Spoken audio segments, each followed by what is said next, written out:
उत्तर प्रदेशના પૂર્વ મુખ્યમંત્રી અખિલેશ યાદવે ગુજરાતના શિક્ષણ મોડેલ પર ઉઠાવ્યા સવાલ। સોશિયલ મીડિયા પ્લેટફોર્મ એક્સ પર પોસ્ટ કરીને અખિલેશ યાદવે ગુજરાતના શિક્ષણ મોડેલને નિષ્ફળ ગણાવ્યું। ગુજરાત બોર્ડના પરિણામને પાછલા 2 વર્ષ જૂના અખબારી અહેવાલને ટાંકીને અખિલેશ યાદવે સોશિયલ મીડિયા પર પોસ્ટ કરતા લખ્યું કે ગુજરાત મોડેલ જ ફેલ થઈ ગયું। ગુજરાતમાં 157 સ્કૂલોમાં 10મા ધોરણની બોર્ડની પરીક્ષામાં એક પણ વિદ્યાર્થી પાસ ન થયો। ભાજપ હટાવીશું, ભવિષ્ય બચાવીશું। જો કે કોઈ પણ કારણ વગર અખિલેશ યાદવે અત્યારે કેમ પોસ્ટ કરી તેને લઈને અનેક તર્ક વિતર્ક ઊભા થયા।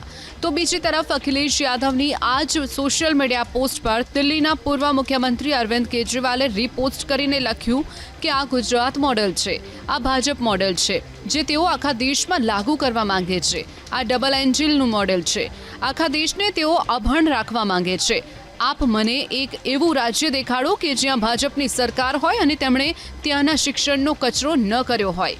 આ જ મોડેલ હેઠળ હવે તેઓ દિલ્હીની શિક્ષણ વ્યવસ્થાને પણ ધ્વસ્ત કરવામાં લાગ્યા છે।